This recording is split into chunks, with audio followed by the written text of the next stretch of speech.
What's up guys, TheMerryGamer here, and welcome back to another episode of Sky Factory 3. And you're probably noticing, I got my hands here, but the screen's moving, so I actually recorded this little tiny bit, it goes for a few minutes, and apparently my microphone was disconnected, so I kind of had to re-record all this sort of stuff, but a whole bunch of stuff has changed at the base, and one of the main things I actually really want to focus on today is, as I mentioned in the last episode, I actually want to get these nuclear sort of, not reactors, but nuclear coolant towers built. So the plan is, as you can see in the corners there, that I actually have this all planned out and mapped. So I'd like to build them on off camera today for you guys. They actually are quite annoying to build. As I'm recording this, I've actually already built one of them. I didn't actually realize the audio was messed up until actually it happened. But as I'm showing here, that I'm actually going to build it out of these laboratory blocks which take up stone and quartz. It's actually quite nice, and the smooth tile block gives that smooth, so you actually don't get any of those edges, which I really like. It just gives that nice sort of feel to the build. Now I know with these sort of things, they're actually supposed to be on stands, like they're actually like normally on pillars, but I've decided not to do the pillars for them. I know it's not exactly realistic, but I kind of like the idea that you didn't have the pillars there. I just felt like it didn't look as cool. I liked it that it was flush with the ground. But as well as that, there's a whole bunch of stuff that's going to be happening in this episode. As you're going to see soon, I will fly down below and show a whole bunch of updates that I've made to the base, and it is insane. So I set up this system so it automatically collects all of our food, but as you can see in the corner over here, all our stuff's pretty much gone, and you're probably wondering where the hell is it gone. So I've done a big revise of the whole system. I have been doing a lot of improvements. As you can see there, I've also got up a big setup of automation here, just kind of big but basic. It just does the 3 staples for us, which is cobble, gravel, gravel, sand, and dust. So we've got that. I would like to set up a better system, probably over in the far right corner there, where we do probably like 4 of each or something, where it goes through each mesh. So we're actually just doing, like, it'll probably use a bit of energy, but we should have enough. But as you can see with the storage system here, a lot of things have changed. All our stuff is gone, and I've actually been able to build a refined storage system, which I'm really happy about. Very, very expensive. Like ridiculously expensive. I spent a lot of my resources actually building this, but it's paid off really well. As you can see, we've got tons of resources. I think at this point I was experiencing a bit of lag, because I think when I was recording this, I actually was doing some rendering actually. So as you can see, there is a ton of stuff, and actually since up to now, actually, when I'm actually redoing this audio, the material upload change has been huge. I've got so many more materials, and I'm looking forward to showing you guys that in the next stuff as well. But as I'm showing, like, we've got a whole bunch of stuff. I know the craft is kind of placed in the wrong place there. I've just got it sitting there. But I'm really happy with the way the base is laid out.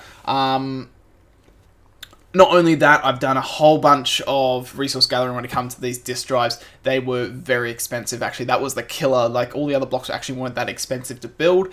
It's these disk drives that were expensive. Like the crafting recipes, it was ridiculous, but you pretty much had to make all these type of color blocks to get to these final ones, and it was just ridiculous to get like one disk drive. It just used so much. But anyway, looking at this system here, I've kind of got the system so it runs, so you have the cobblestone generators produce all our items, and then that runs through our whole machinery, and then that gets piped into a crafter block, in which will craft the 7 ingots that we actually get from this setup. I think actually you technically are supposed to get 8. One is for enriched quartz dust, but I didn't actually realize that a while back, because I don't actually have the texture for that still. And then that stuff gets routed into an alloy smelter, and then that alloy smelter sends that into, as you can see in that corner there, we've got an ender chest. Now the ender chest actually works quite well for us. We are the cyan color. Since there's less than 16 players actually on the server, we're able to actually dedicate colors so we don't clash with anyone. And I pick cyan. And so all the materials run into that ender chest there, and you're probably wondering how that gets collected back into my system. So what I've done is that I've got that same ender chest sitting underneath pretty much the crafting area there, which I'll show in a sec. Here I'm just kind of showing off the crafting recipes, how I'm getting it to do the pieces. It turns into the chunks, and the chunks get into the alloy smelters. The alloy smelters get cooked into the ingots, and then they will go straight into the ender chest. And as well as that, I've got the chicken plopping in quartz as well at the moment, because you can never have enough quartz in this game. And yeah, that's pretty much the big stuff that's happened. Like, there's going to be some big changes through this episode, as you're going to see down here. There's going to be some big major updates. I've already started doing some big ones already, and I can't wait to show you guys that as well. I'm just showing like how this kind of worked, like how it disappeared out of the ender chest. And as I said before, there's another ender chest over there near the crafting system, the RS system that actually harvests all that, because as you can see over there, we have got all our piping over here, which allows it to retrieve and go straight back into our storage system. And if you're wondering what that little redstone contraption was actually next to the chickens, that was actually a system that I had installed to actually eliminate all the stupid chicken manure, because it's quite annoying. Besides that, I'm trying to think, is there any other big things I need to remind you of that I've done?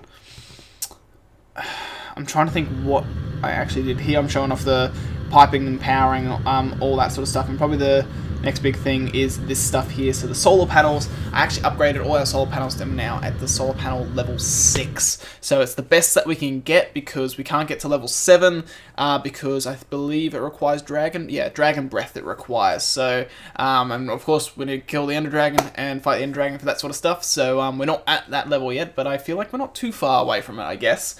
But yeah, that's pretty much everything that I needed to update you guys with for this episode. So I'm going to cut away here. I'm going to actually get to building the other coolant tower, since I actually already have built one off camera. But I will be back with you guys in a little tick, and where I get to show you the final 2 coolant towers and the major updates that I've been doing down here. So I'll catch you guys in a second.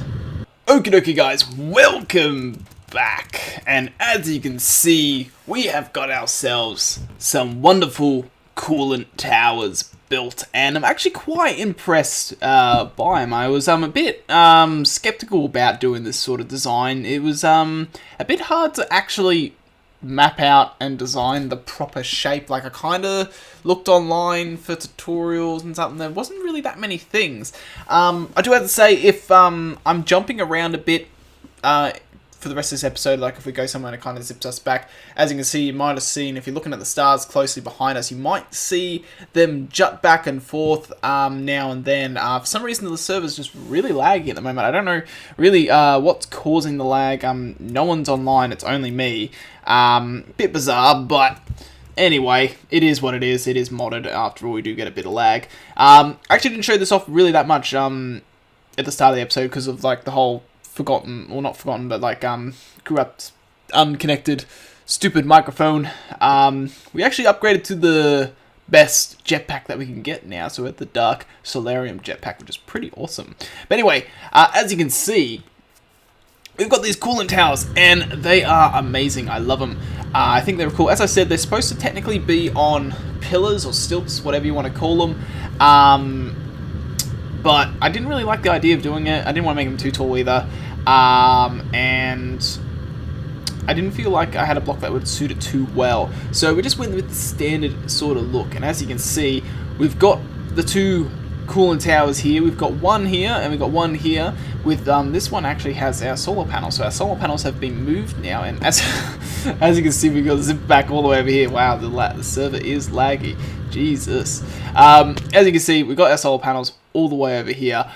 This episode will not be long, I presume, since with all this lag. I do not know what is causing it. It might be with all the stuff going on down below, but beneath us, but it wasn't like this earlier today. I think it's just when I get get online late at night, it seems to always start bugging out. But as you can see, we've got our solar panels here, so we only got 6. I would like the whole roof of this to be packed with solar panels eventually. This is going to be our main focus of power. And actually what I was thinking is that this cooler tower kind of is a bit redundant. Oh, geez, God, this is this is horrendous lag. The cooling tower over here is a bit redundant, so I'm thinking maybe in the future, sometime soon, I might actually put in a mob farm actually inside this tower, and that's where we can hide it, instead of having some sort of ugly looking weird design. We actually probably can have it hidden within this tower, which I actually thought was quite nice, because Seoul has a really neat setup, and some of the stuff that he used would have helped compact our old mob farm a lot, so I'm gonna definitely use some of those ideas. But anyway, coming to the main event, which is all the changes I've done down below. It has been intense. It's been a lot of work doing this, so we'll fly down here. Hopefully we don't get spawned back up top. But as you can see over here, our stuff is still in this corner. A few things have been moved. Our manufacturing is no longer in this corner. We've got a few things here with ender chests and some more creations. So I've got a setup here. So as you can see, our storage is starting to get very full. We've got tons and tons of storage. I'll try and open this, and hopefully it opens. I don't know how the lag's been. So as I said, I don't think this episode is going to be too long because of the lag. I've right-clicked to open it, but it doesn't seem to. There we go. So as you can see, we've got a ton of materials, and we've got a lot.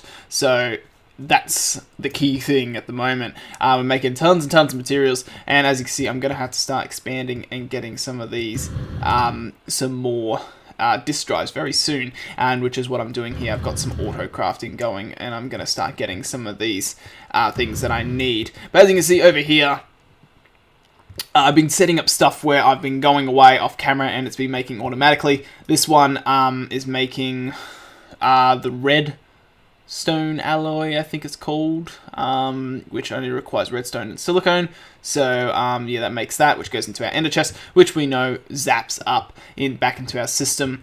And this system over here is actually quite an automatic little system as well. So this thing produces cobblestone, then that gets compressed into compressed cobble, then that compressed cobble, that produces cobblestone into here, then that cobblestone gets compressed into compressed cobble, then that cobble gets compressed again into double compressed, then we put that double compressed to a sag mill, which produces compressed sand as a small byproduct, and flint.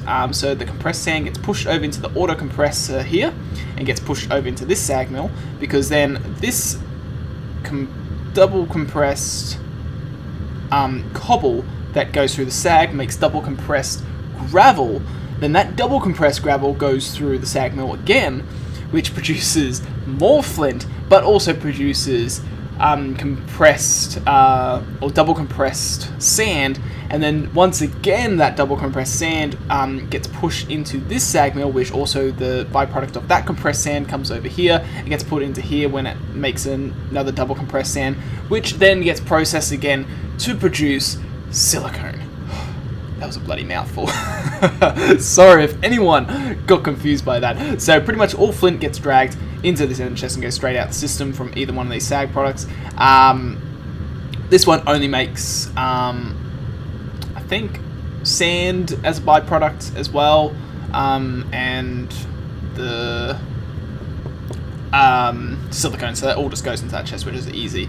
But for the main event, the big thing that I've been wanting to show you guys, I mentioned over here that this stuff is gone. Our manufacturing, our resource production has disappeared. Our chickens are still there, but our resources are gone. If you've been having a key eye, you would have noticed in the top right corner there, the map, it looks a bit different. Oh, there we go, stacked all the way back over here. And that is because all the way over here, I have this massive manufacturing setup going up here, where each one of these is for each material. So the shortest one obviously is gravel, the middle one is sand, the furthest right one is dust, and we've got a sieve set up for each mesh available for each material. So you have the one going from left to right for each one, starting off at string, then flint, then steel, or not steel, iron, and then diamond meshes. So We got a top production of multiple materials, all these guys pumping out tons and tons and tons of stuff. All this stuff has a whole bunch of cool wiring and all that sort of stuff under here, all going into these ender chests as well, which all piles back into that one there.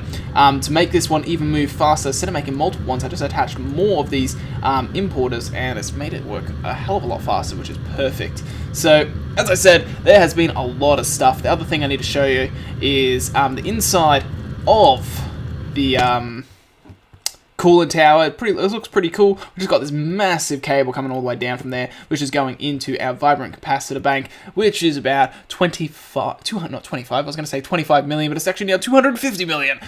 So yeah, as you can see, we've got a ton of energy. We're not running out anytime soon. We're producing way more than what we're using, which is great. I've been producing a lot of materials and doing a lot of AFK material making to make things a lot easier. I can make a whole bunch of the vibrant capacitors. I'm going to be able to soon make a whole bunch more of these hard drive disks, and yeah, we're going to be advancing really, really well. But next episode, I'm not 100% sure what we're going to be doing yet, but I've been looking into some of this stuff. So we've done the farming age. We started doing that. I still need to put the capture a cow in jar. We just zipped back somewhere else.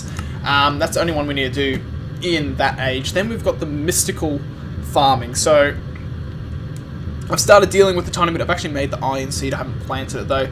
I wouldn't mind crafting a few of these things, but I'm not in too much of a rush to mess with it. I would like to make the superium armor though, because we will need that, because the age of exploration is upon us. We've already done a bit of exploration last episode when it came to going to the nether and that. And we've been able to fly for ages now. We need to make an angel block. Apparently there was an angel block. I never really knew that. But there's something interesting about the nether that I did not realize when I was ticking off these. This one, travel to the bottom of the nether using a boat. And then it has this bit down here saying travel to the beneath dimension. So I'm intrigued to see what happens if we go down to the bottom of the nether whilst riding a boat.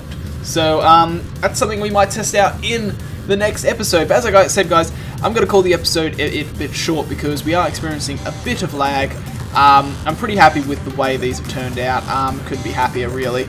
And I hope you guys like it. So as usual, guys, thank you all for watching. Hope you have an awesome day. I zipped back once again because of the stupid lag. And I'll catch you guys in the next one. So see you later, guys.